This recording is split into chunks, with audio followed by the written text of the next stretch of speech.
In many ways, Dorothy Day was a typical grandmother. I see my grandmother as someone who was very ordinary, but also very extraordinary. I mean, I understood that she was different. Different because Dorothy Day was so often on the front lines, protesting war and nuclear buildup, creating houses of hospitality for the hungry and homeless, and earning her place on the FBI watch list as a dangerous American. Yeah, Dorothy Day is a big troublemaker. As a young journalist, Dorothy Day campaigned for those in need. Her work keeps putting her front and center in the social movements of the time. She wrote about workers' rights, child labor. She was attracted to communism, believing it was a way to improve people's lives, all part of a chapter in her own life that would leave its scars. But with the birth of her daughter, Dorothy Day turned from communism and converted to the Catholic faith. There, she discovered a path that for nearly a half-century led her to become one of the greatest champions for the poor America has ever known. She thought if communism is radical, why shouldn't Christianity be radical? This is radical. My grandmother always said that she never meant to start houses of hospitality. She never meant to open up soup lines. But what happens when you start writing about these things, people show up at the door. She wanted the people to exercise their own sense of personal responsibility. You see something that needs to be done, you do it. But accepting the biblical challenge to be peacemakers also compelled her to become a pacifist without compromise, to use her Catholic worker movement and the newspaper she founded to resist America's intervention in any war. Many believed her behavior was un-American. She did describe herself as an anarchist. There's an anarchist dimension to her Christian witness. Some of the most profound and most rewarding demonstrations that culminated in arrests were with the Catholic worker community. I think of Dorothy Day as a firecracker that never goes out. Now this grandmother and anarchist may well be declared a saint. We'd love to see Dorothy made a saint. For both American middle-class people and for Catholics, they recognized that something extraordinary was going on. They weren't quite sure what to do with it. She annoyed people because she challenged them. She would say, don't call me a saint. I don't want to be written off that easily. Well, I think if you take the Lord's words, you'll find they're pretty rigorous. The Sermon on the Mount may be read with great enjoyment, but when it comes to practicing it, it really is an examination of conscience to see how far we go.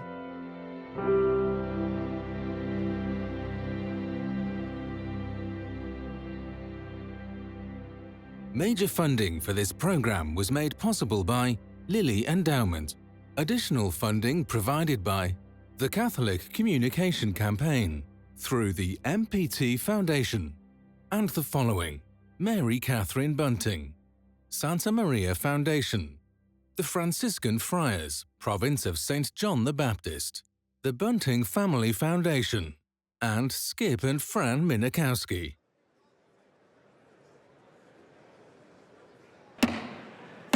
Mr. Speaker, the Pope of the Holy See. Pope Francis, when he spoke to Congress, mentioned 4 great Americans that could provide models of virtue for the entire world. They shaped fundamental values which endure forever in the spirit of the American people. To base his whole speech on 4 Americans and to tell us about ourselves, who Americans are based on these 4 people: Abraham Lincoln, Dr. Martin Luther King, Thomas Merton, and then Dorothy Day. In these times, when social concerns are so important, I cannot fail to mention the servant of God, Dorothy Day, who founded the Catholic worker movement.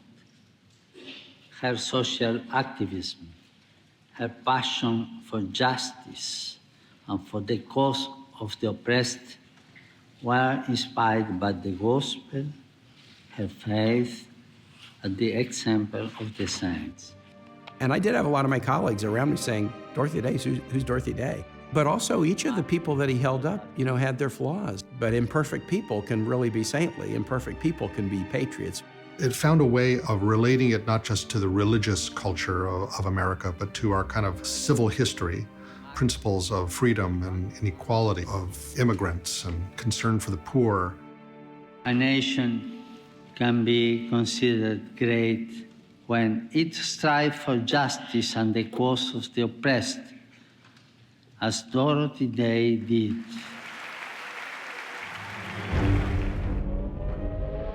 Attention, attention. This is an official civil defense warning. This is not a test. The United States is under nuclear attack. Take cover immediately in your area fallout shelter. Through the 50s and early 60s, they would have these air raid sirens go off, and we would have to clear the streets or hide under our desks or go into the designated civil defense shelters. And in New York, that included the subway. They were designated shelters. It's a bomb. Duck and cover. And that is when they would choose to demonstrate. We all know the atomic bomb is very dangerous. We must be ready every day, all the time, to do the right thing if the atomic bomb explodes. Duck and cover. This family knows what to do.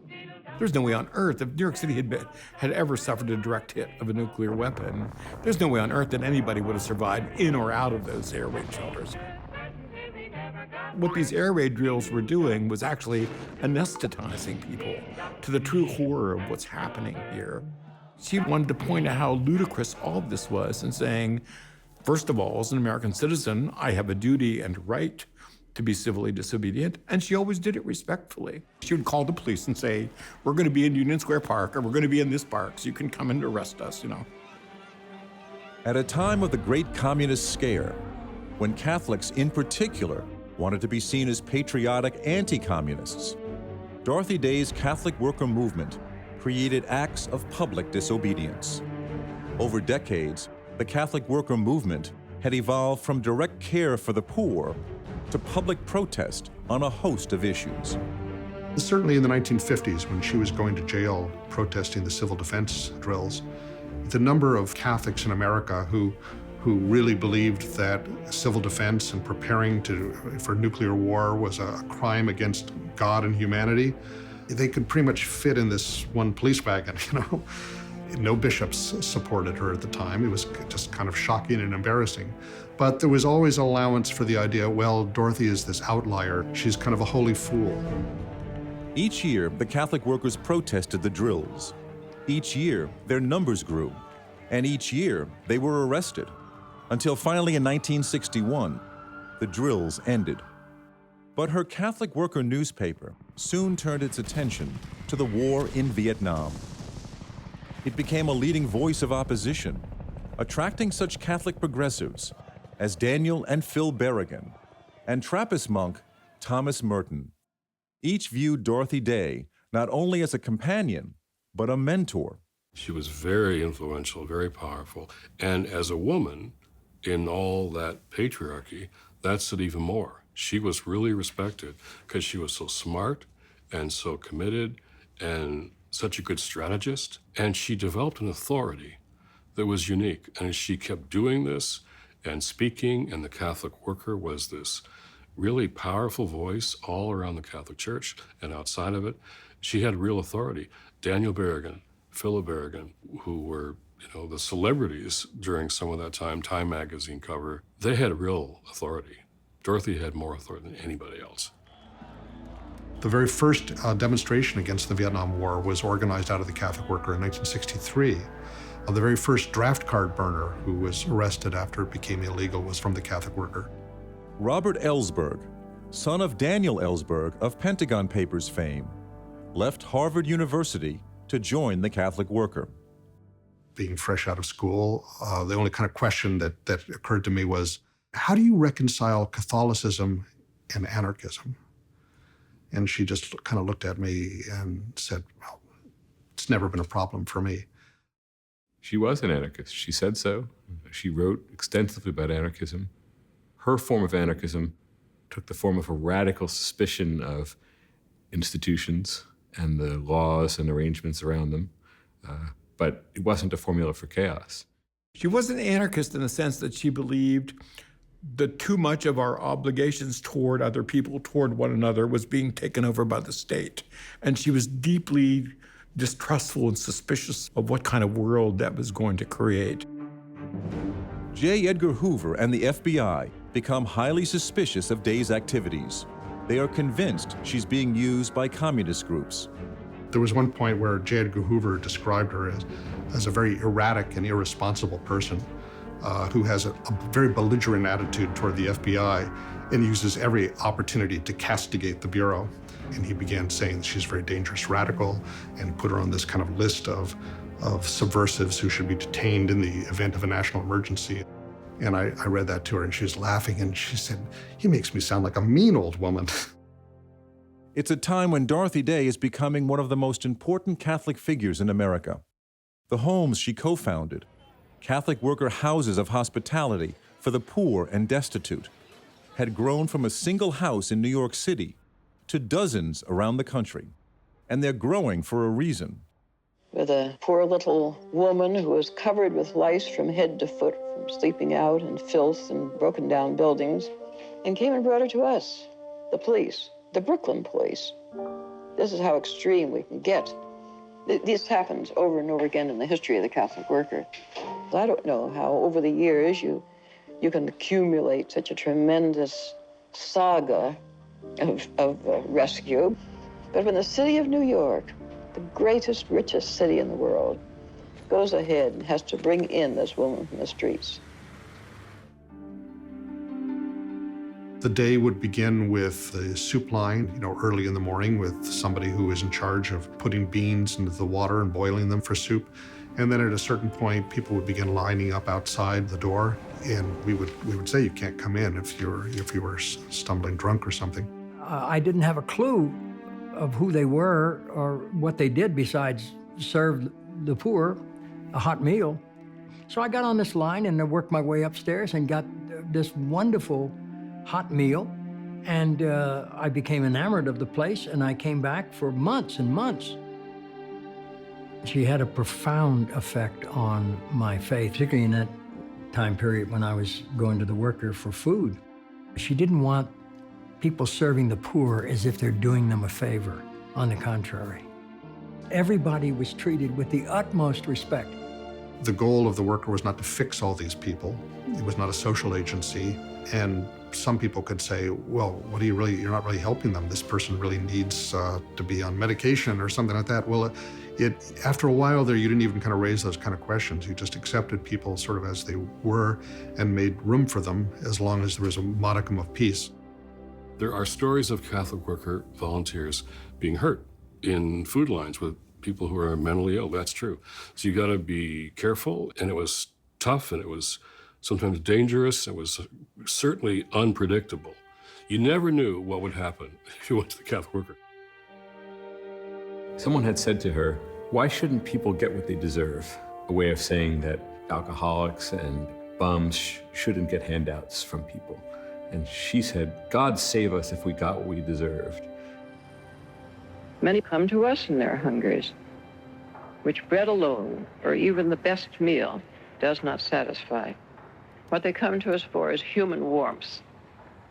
We're living in these times, a time of tremendous failure, of man's sense of responsibility for what he is doing. He relinquishes it to the state. He's not obedient to his own the promptings of conscience. Those promptings of conscience, she believes, should compel people to help each other, one to one, an extension of a concept known as personalism.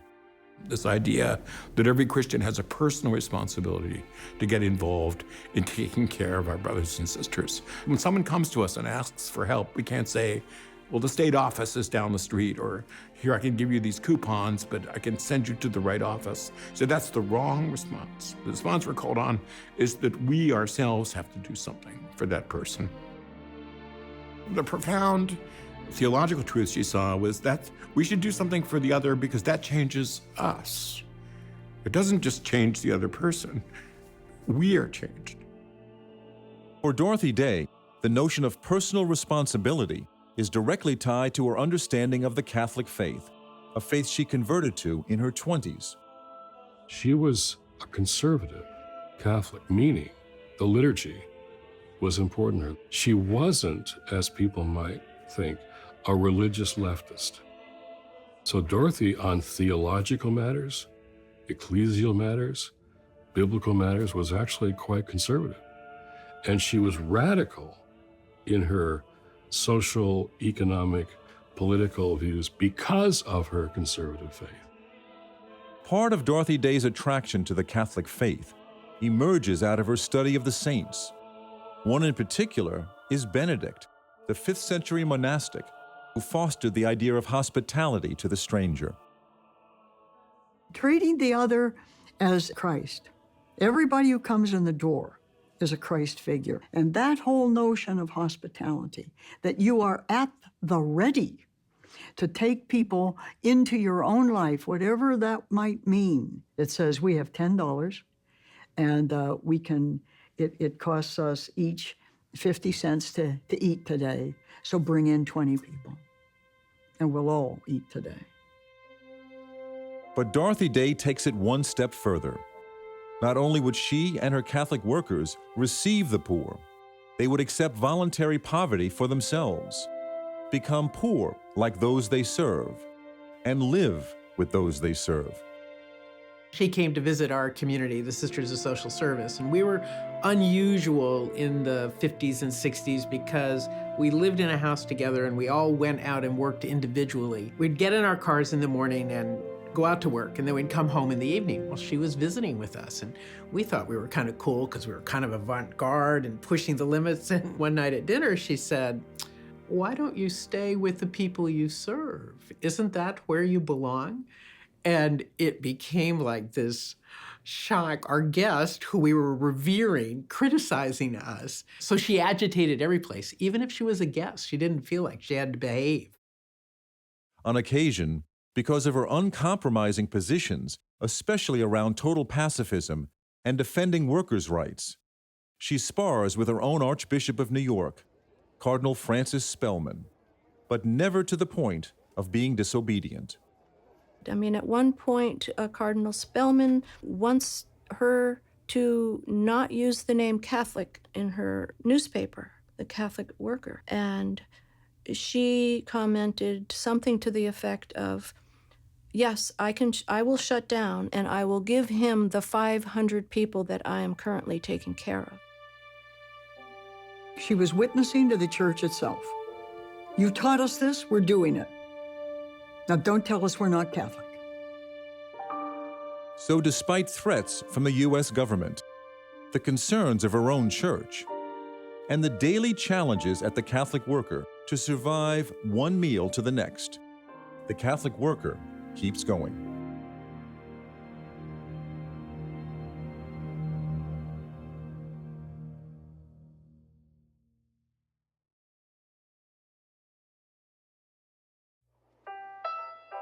Dorothy Day is born in New York, 1897. It is said her parents, Grace and John Day, never went to church. John considered himself an atheist. The family is living in Northern California in 1906, when the San Francisco earthquake strikes.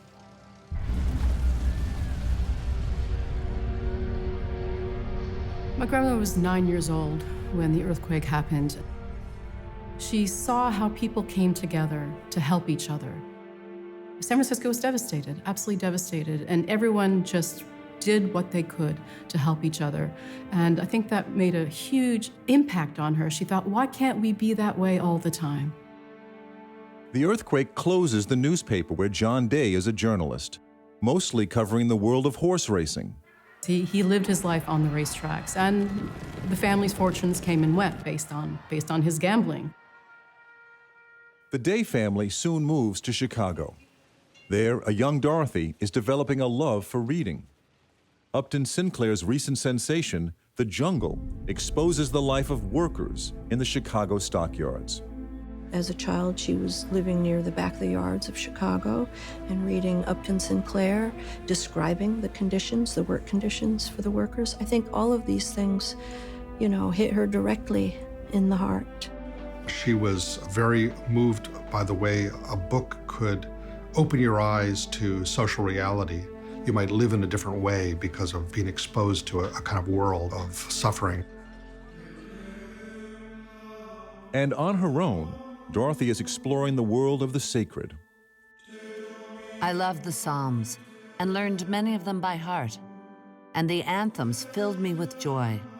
I had never heard anything so beautiful as the Benedicite and the Te Deum. In 1916, the family moves to New York, and against her father's wishes, Dorothy begins a career as a journalist. She begins writing for socialist newspapers, including The Call and later The Masses. She interviews prominent figures like communist leader Leon Trotsky. We walked the picket lines, we investigated starvation and death in the slums. Our function as journalists seemed to be to build up a tremendous indictment against the present system, forcing the workers to rise in revolution. There was great injustice all around, great suffering, and a lot of very sensitive people who cared about the suffering were drawn to Marx and communism. Worker uprising and the Russian Revolution are shocking the world. Russian literature is becoming more important in Dorothy's life, especially Leo Tolstoy, who thought of himself as a Christian anarchist, and Fyodor Dostoevsky. Dostoevsky and Tolstoy, for her, were what you could call two halves of the Slavic soul. Dostoevsky knew firsthand what it was to be down and out, to be a person who had to live by his wits. Tolstoy chose poverty and suffering late in life. He abandoned the life of a wealthy novelist to live among the poor on his estate. So he represented for her, in a sense, a model of voluntary poverty that was combined with the life of a writer. One of the movements polarizing America is the suffragette movement, the right of women to vote. Dorothy travels to Washington to join the protest. Along with many of the leaders, she is arrested. She was beaten horribly, so severely that people thought that her back was broken. And of course, they went through that hunger strike, and it really was a difficult time for her. In jail, Dorothy asks for a Bible and reads the Psalms. After several weeks, President Woodrow Wilson orders the women freed. Yet after fighting for the right, throughout her own life, Dorothy Day never voted. Back in New York, Dorothy is more and more accepted into an elite circle of writers who meet in the back room of a bar known as the Hell Hole. There was a lot of drinking and smoking and dancing and staying up all night at parties. You get that sort of feeling. Everybody then was writing a novel. Everybody was talking about ideas. There were all kinds of political factions. There was a real conflict going on in me at the time to overcome my religious sense. I started to swear, quite consciously, and began to take God's name in vain in order to shock my friends. It was a strong gesture I was making to push religion away. But she was always spiritually hungry. She was a seeker, questioner. She was hanging out with the greatest playwright of all time in America, Eugene O'Neill. One of the things about Eugene O'Neill was he was probably the very first Catholic that she came to know quite well. And he did recite to her Francis Thompson's poem, The Hound of Heaven, and she never forgot that. I fled him down the nights and down the days. I fled him down the arches of the years. I fled him down the labyrinthine ways. The Hound of Heaven is a late Victorian poem.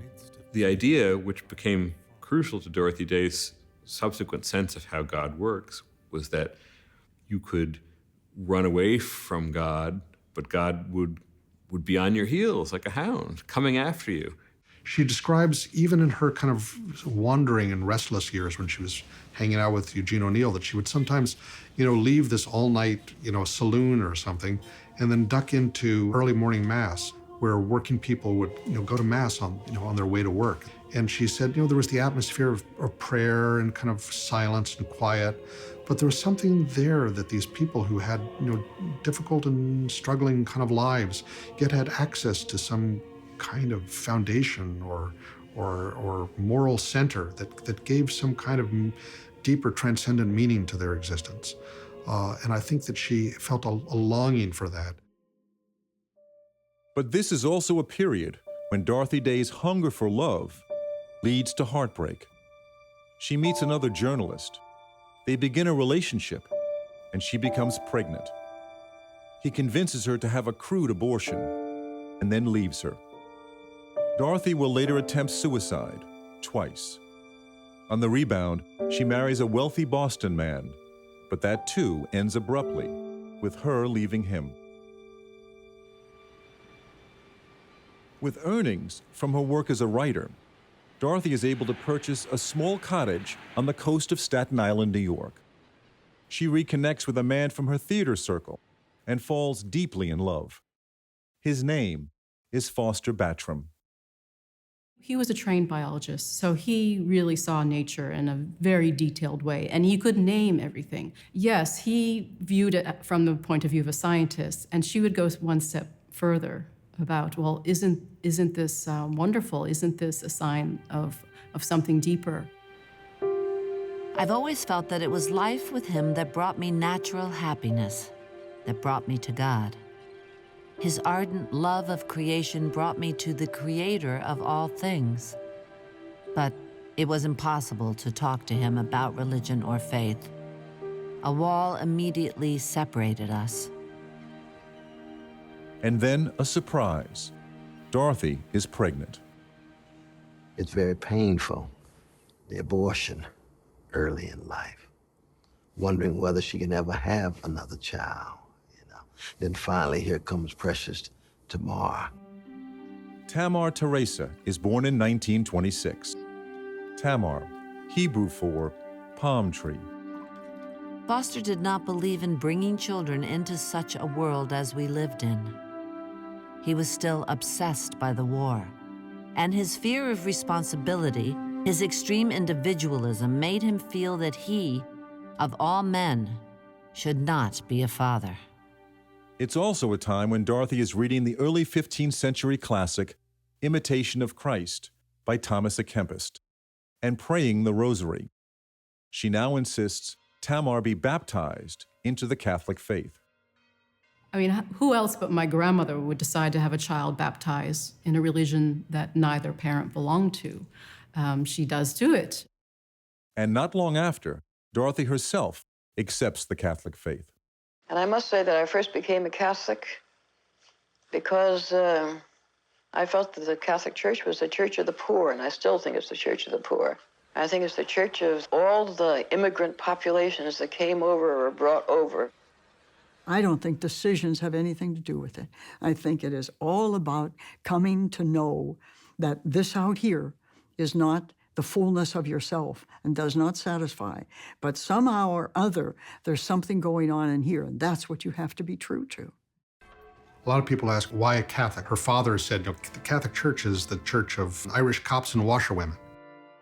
Dorothy later wrote she felt like she was going over to the opposition because the church was so often aligned with property, the wealthy, and capitalism. Yet something drew her. I think that for her, Catholicism was not just a polite way of being Christian. It was like this total package. It made demands on you. It involved a whole kind of world of the saints and of the kind of mystical body of Christ. But what really was the breaking point is that as a Catholic, as my grandmother converted to Catholicism, she believed in marriage. At this point, she had lived kind of the Bohemian life in which marriage wasn't that important, but now it was absolutely essential for her. And my grandfather did not believe in marriage.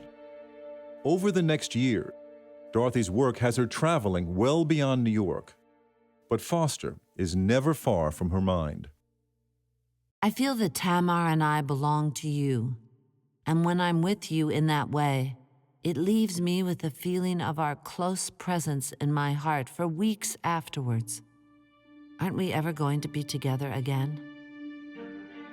December 1932. The Depression has created millions of homeless, unemployed, and destitute Americans.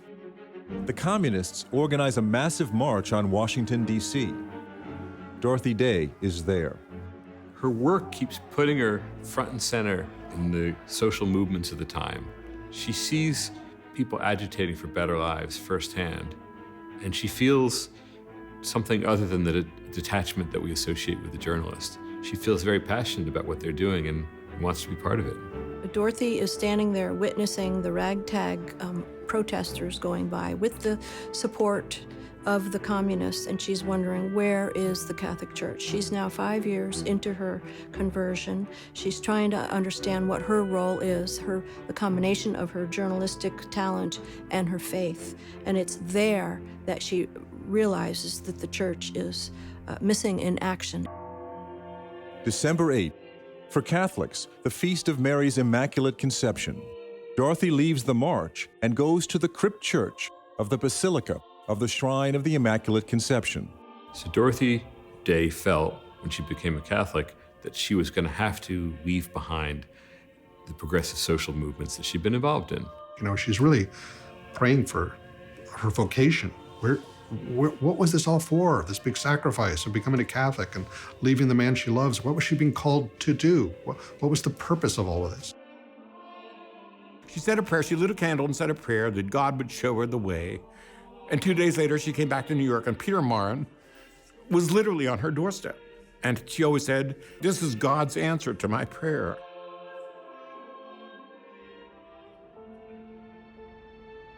Dorothy returns to New York, only to find her brother and sister-in-law had let into the apartment a peculiar man who would ultimately change Dorothy's life.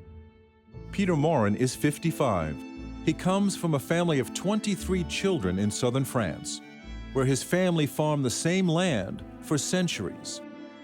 Maurin is a student of Catholic teachings. He owns little more than the clothes on his back, because for him, poverty is a gift from God.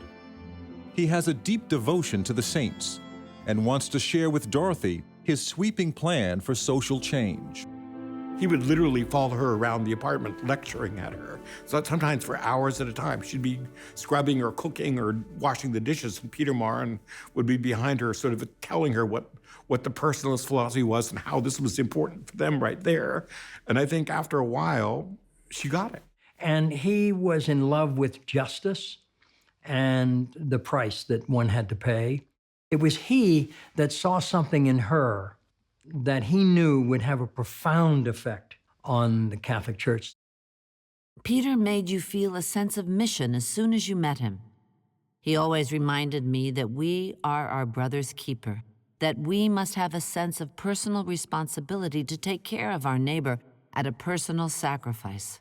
It is not the function of the state to enter into these realms. He stressed the need for building a new society within the shell of the old, a society in which it was easier for people to be good. He brought into her life exactly what she had been dealing with internally all her life, the questions. He becomes for her her spiritual GPS. He was concerned about what she knew life should be concerned about.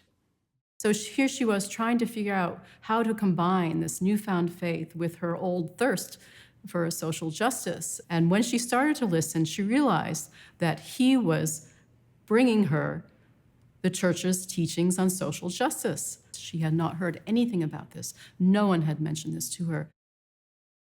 In some ways, modern Catholic social teaching began in the late 1800s when Pope Leo wrote a document called Of New Things, and the new thing was the Industrial Revolution and the way it was grinding up the lives of workers.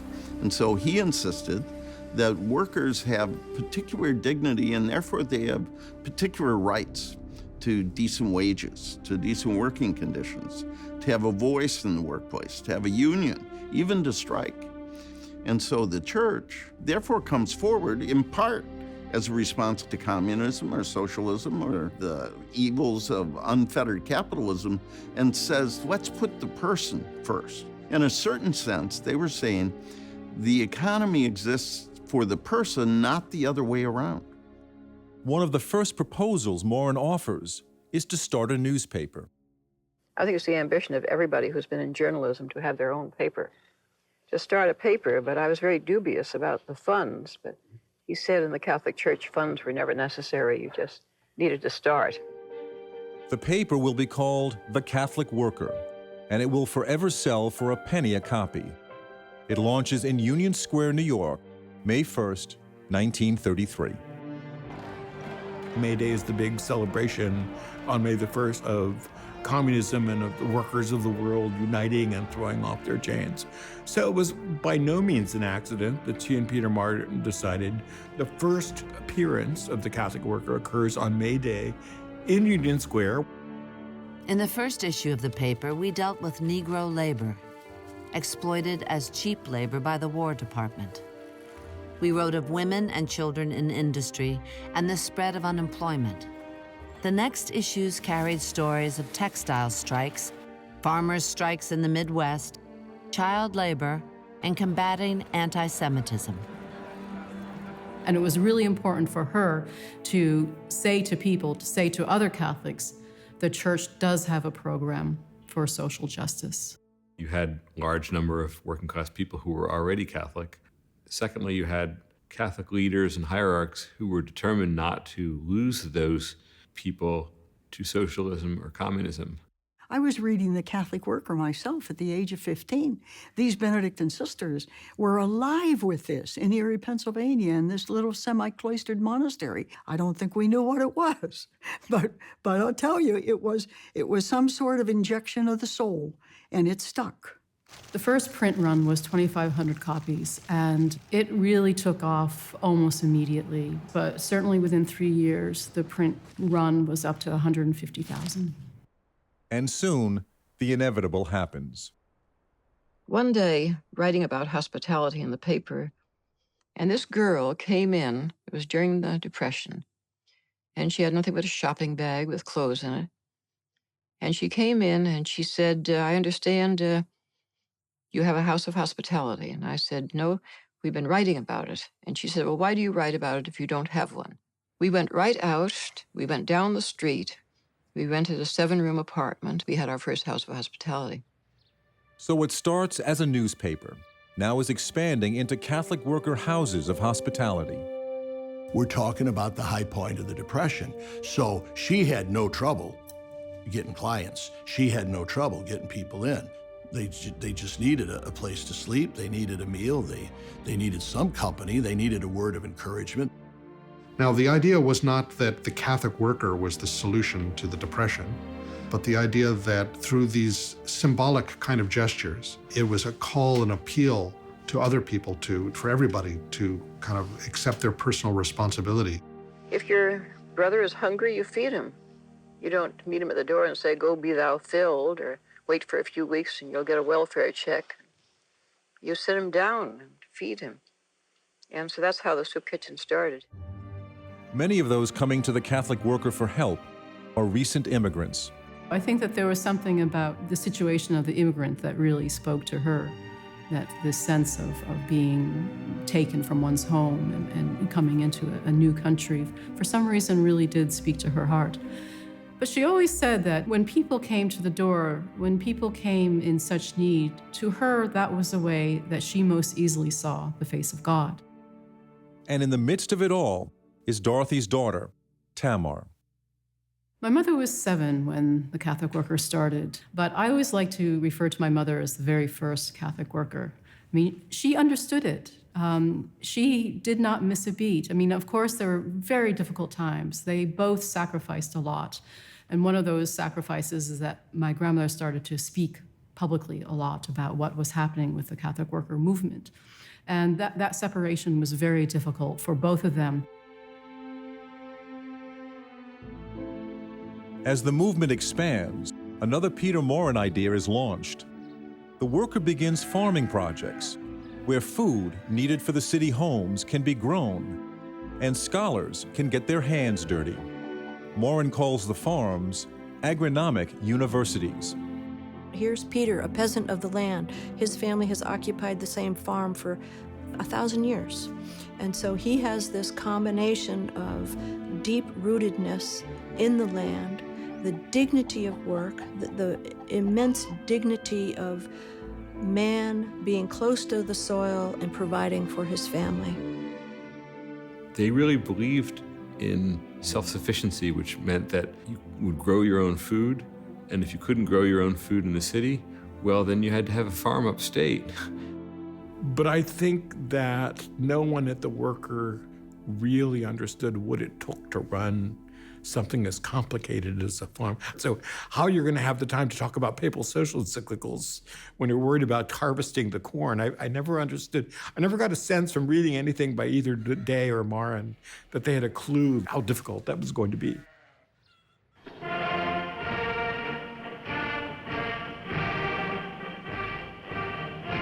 But the greater challenge is ahead as America enters World War II. The Catholic worker must decide to either support what many believe is the very definition of a just war, or take literally the biblical call to be peacemakers. It took tremendous courage for her to call into question the tradition of just war that had been hammered out, going all the way back to Augustine by towering Catholic theologians. And for her, just war, with all of its concerns about proportionality and pursuing nonviolent options as far as one can and so on. It's a very, very powerful and sophisticated position, there's no doubt about it. But she also knew that it could too easily become a rationalization for killing innocent people, and it became a rationalization of how violence takes on a logic of its own. Works of war destroy the food, destroy the homes, and do everything opposite to what our Lord asked. So that makes us, of course, very ardent pacifists. We know she lost a lot of Catholic support, not only among the hierarchy, but among rank and file Catholics who had lost sons, fighting in Normandy and in Europe. They just could not understand how someone who claimed to be a Catholic could be so critical of the last good war. The decision cost the paper half its readership. Donations decline dramatically. Yet Dorothy does not waver. Her understanding of what Jesus said when he said, "Put the sword down. Those who live by the sword will die by the sword." This was something that she was willing and able to practice. In 1944, Dorothy's daughter, Tamar, marries David Hennessy. Together, they will have 9 children. 5 years later, Peter Morin, the man who was Dorothy's mentor for 17 years, suffers a stroke in his sleep and dies soon after. Committed to poverty until the end, Peter Morin is buried in a donated suit in a donated grave. In the 1950s, then, the whole agenda becomes anti-communism, the McCarthy era, and really anti-communism becomes almost the ID card for a Catholic, and it was a guarantee of Catholics' Americanism. And for Dorothy then to defect from that agenda or that identification of flag and cross and not to hop aboard this Cold War kind of mentality, that was deeply shocking. Later, as the Vietnam War takes center stage, Day and her Catholic workers are part of the early protests. Again, they find themselves outside mainstream America. The amazing thing about Dorothy Day is that she's consistent. She said this war was wrong, and she, got involved and was in the streets and civil disobedience around the war, and the country sort of caught up to her. It's not that she changed, the nation changed. Now, Dorothy, though, didn't have the kind of pacifism that was passive. There's a real difference here. Pacifism isn't actually a biblical term. Jesus says, "Blessed are the peacemakers, for they'll be called the children of God." He didn't say, "Blessed are the peace lovers." We all love peace.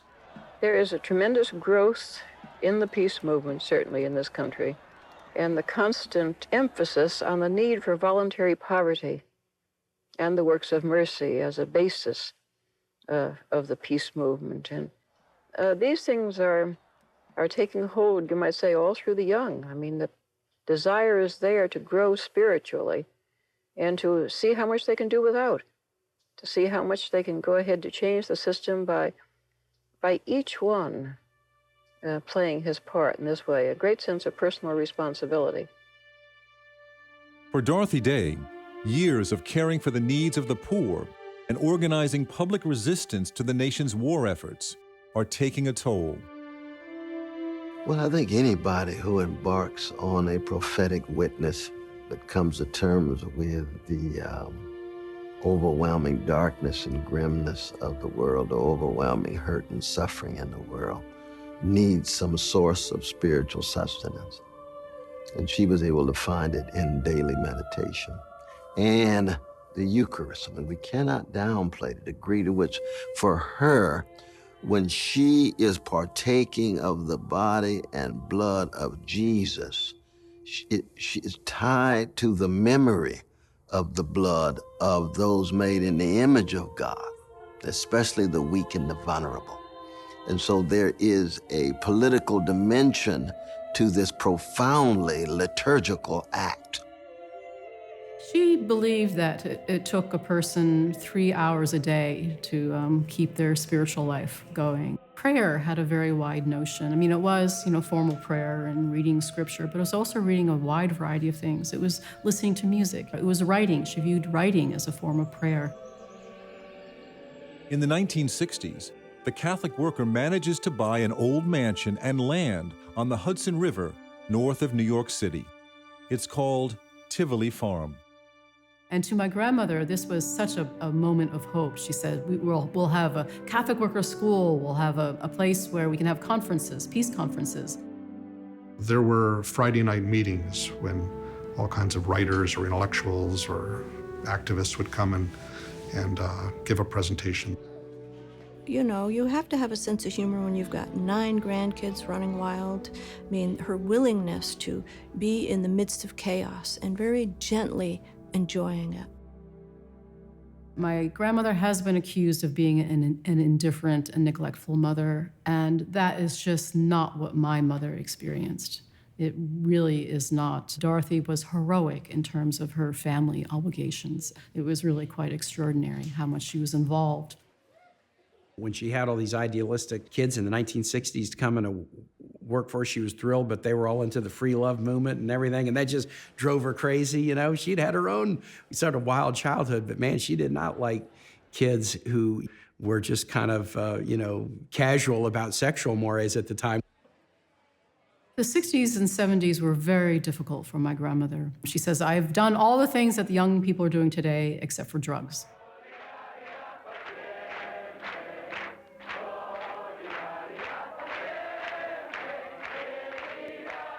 And one of the best things that's been happening in the United States is the strike of the United Farm Workers, headed by Cesar Chavez. We who fight for justice, wherever we are, we always say the same thing. We are obliged to fight for the poor. We are obliged to care for our own. And who are we? We are everyone.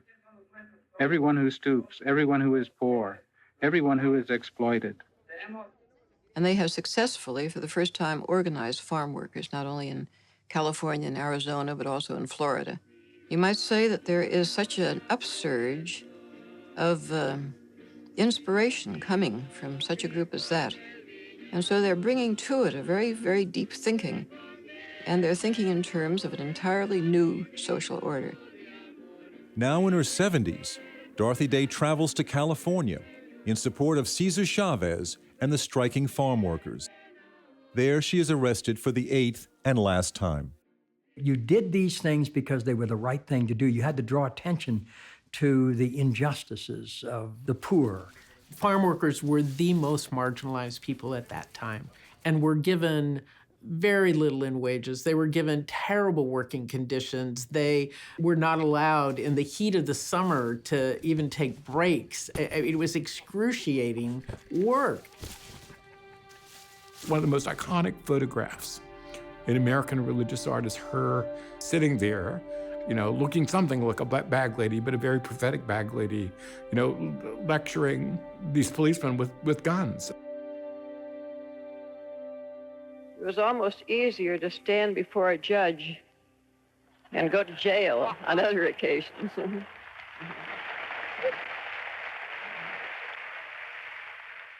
I suppose I've been asked to speak because my name is associated so much with these houses of hospitality and bread lines.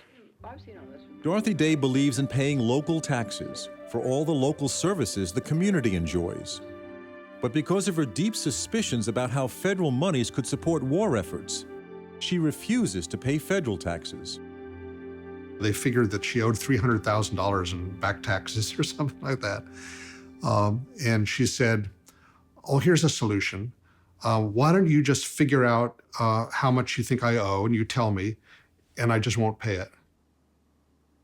Here she is at the end of her life, not thinking, oh my gosh, I could be homeless or they could close down the Catholic Worker. It's like, you do whatever you gotta do. I'm just not gonna go along with it. In the end, the government takes no action. There's many times of great weariness in work of this kind. And you would think to yourself, well, how pleasant it would be if I could just drop all responsibilities and all authority. The last 3 years, particularly of my grandmother's life, were very difficult for her. She had to slow down. She'd had a heart attack. She had a series of several heart attacks. And she had to kind of retreat to her room at Mary House, Lower East Side. The speaking engagements had to become less and less. It was a very rigorous schedule that she maintained for so many years.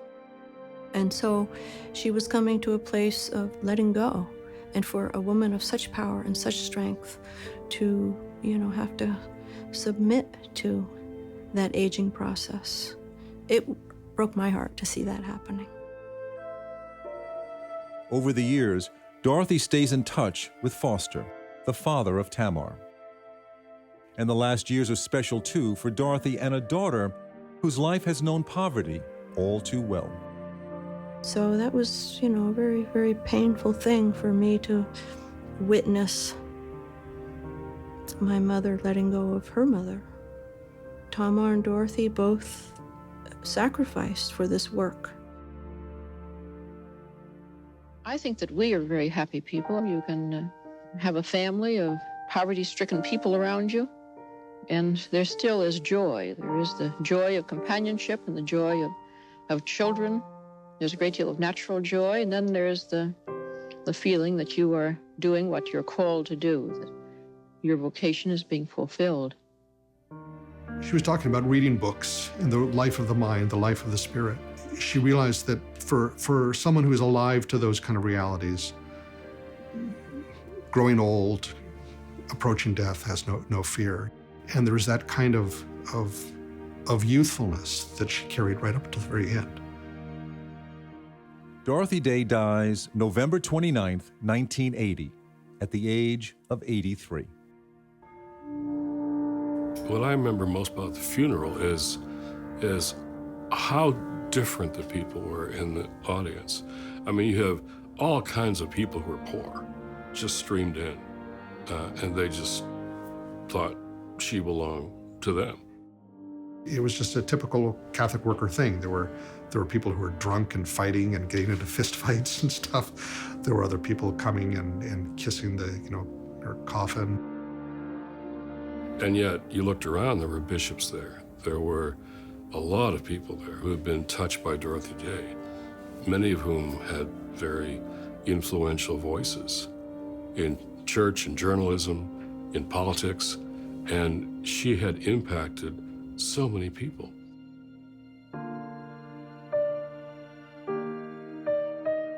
Talk about hearing your own drummer. And there is a vision that, as far as I'm concerned, is the ultimate criteria of the prophetic person. There's terrible irony in an atheist coming to love God, in an anarchist coming to embrace a hierarchical institution, and a radical deciding that personal charity and living and working with the poor is an expression of faith. She embodies so much of what we need now, which is genuine empathy for others. Her life was instinctual. She saw someone fall, she'd help them up. She saw someone hungry, she'd feed them. She leaves us with a model on how to be authentic, how to have integrity, how to live as if your life really means something.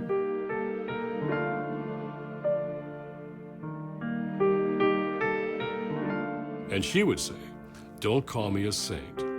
I don't want to be written off that easily."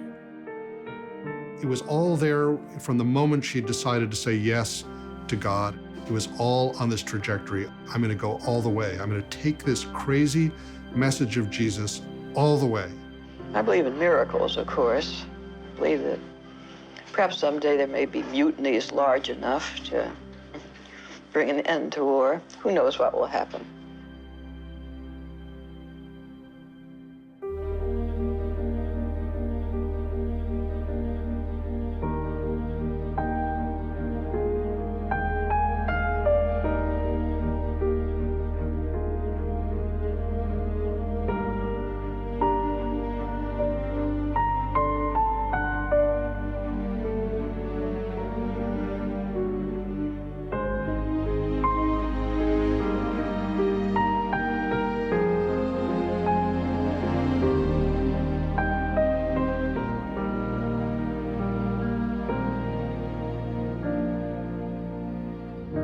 Major funding for this program was made possible by Lilly Endowment.